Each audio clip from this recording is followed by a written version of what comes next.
আসসালামাইকুম গাইস, কেমন আছেন সবাই? আশা করি ভালোই আছেন। দেখুন, আমার চারটা চীনা হাঁস আছে। এই চারটা চীনা হাঁসের ভিতরে যে দুইটা বড় দেখছেন, এরা প্রায় 1 সপ্তাহ ধরে ডিম দিচ্ছে। আর এই দুইটা এখনো ডিম দিতে পারেনি, এখনো ডিম দেওয়া শুরু করেনি। তো আমার চীনা হাঁস প্রায় 12টা মতন আছে। কিছু হাঁস পুকুরে খাওয়া দাওয়া করতে গেছে, মানে ওরা সবসময় পুকুরেই থাকে বললে চলে। চারটা দেখছি এখন বাসায় চলে এসছে। তো দেখুন, আমি কেবল গুঁড়ো মাখাই দিছিলাম, সেগুলো সব খাওয়া দাওয়া করে এখন সবাই মানে এখন খোপে উঠবে, সন্ধ্যার সময় হয়ে গেছে। আর আপনারা তো আমার ভিডিও দেখেনি।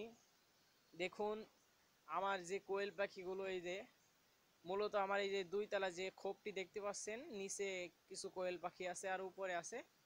উপরে ধরেন বড়গুলো আছে আর নিচে ছোট আছে। এই ছোটগুলো এখনো মানে ধরেন ডিম দিয়ে পারেনি, কিন্তু বড়গুলো ডিম দেওয়া শুরু করে দিছে। এরা প্রায় ডিম দিচ্ছে 10-12 দিন ধরে ডিম দিচ্ছে। এদের ডিমগুলো খুবই মোটা। আমি কিন্তু ওষুধ টষুধ কিছুই খাওয়াইনি, আপনাদের দেখাচ্ছি। দেখুন, এদের ঘরে 24 ঘন্টা ধরেন লাইট জ্বালানোই থাকে। আমি একটা 20 ওয়াটের লাইট লাগাই দিছি। দেখুন,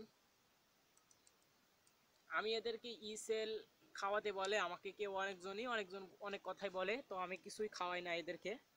দেখুন, এখানে মূলত 20টা পাখি আছে। এরা মানে এদেরকে ওষুধ পানি আমি কিছুই খাওয়াই না। এরা অনেক ভালো আছে, আল্লাহর রহমতে। আমার পাখিগুলোর জন্য সবাই দোয়া করবেন, যেন এরা অনেক ভালো সুন্দর থাকে। এখানে আমার দুইটা ওই যে ছেলে পাখি ছিল।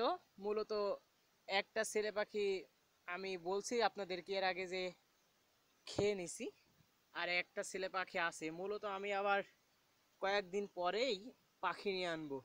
যাদের পাখি রাখবে আমার সাথে যোগাযোগ করতে পারেন। আসসালামু আলাইকুম।